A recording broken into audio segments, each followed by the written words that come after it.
आपण बघतोय करवंदाची आंबट गोड चटणी। चला सुरुवात करू आपण। नमस्कार मंडळी, अंजली स्वयंपाकघरात तुमच्या सर्वांचे स्वागत आहे। आज मी तुम्हाला करवंदाची चटणी करून दाखवणार आहे। त्यासाठी बघा करवंद घेतले। ही करवंद मी 1 तास पाण्यात भिजत ठेवली होती कारण ह्याला चिक जास्त असतो। आता ह्याच्या आधी ना आपण ही देठ आहेत ना ती अशी काढून घ्यायची आहेत सगळी। हे बघा अशा पद्धतीने आधी देठ काढून घेऊया। देठ काढून घेतलेत। आता हे आपण अशी 2 कट करून घ्यायचे, 2 भाग करून, म्हणजे ह्यात आतला चिक असतो तो पण सगळा निघून जाईल। पाण्यात टाकायचे आहेत कट करून तसं, आणि 2-3दा परत स्वच्छ धुवून घ्यायचे, म्हणजे उरला सुरला पण चिक निघून जातो। अशा पद्धतीने बघा आपण कट करून घेणार आहोत। हे बघा कट करून घेतल्यानंतर पाणी बघा सगळं चिक कसं त्यात हे झालंय। आता ही करवंद आपण अशीच 2-3दा धुवून घेऊया।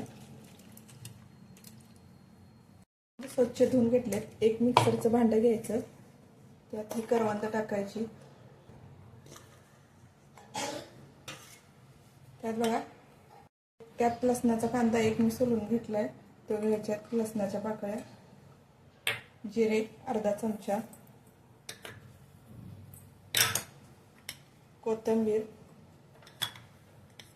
ओल्या खोबऱ्याचे तुकड्याचे काप करून घेतलेत,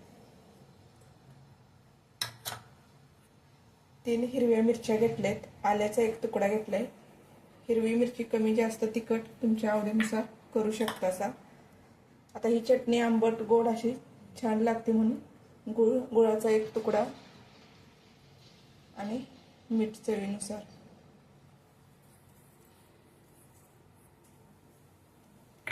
आता हे मिक्सर मधून बारीक करून काढूया। करवंदाची चटणी बघा अशा पद्धतीने आपण मिक्सरच्या भांड्यातून करून घेतले। आता एका वाटीत काढून घेऊया। आता ही चटणी आंबट गोड अशी भाकरी बरोबर किंवा चपाती बरोबर तोंडी लावायला अशी छान लागते। करवंदाची चटणी तुम्हाला कशी वाटली ते नक्की सांगा। करवंदाची चटणी आता करवंदाची चटणी कशी वाटली ते नक्की सांगा। रेसिपी आवडली असेल तर लाईक करा, शेअर करा, सबस्क्राइब करा, एक कमेंट करा।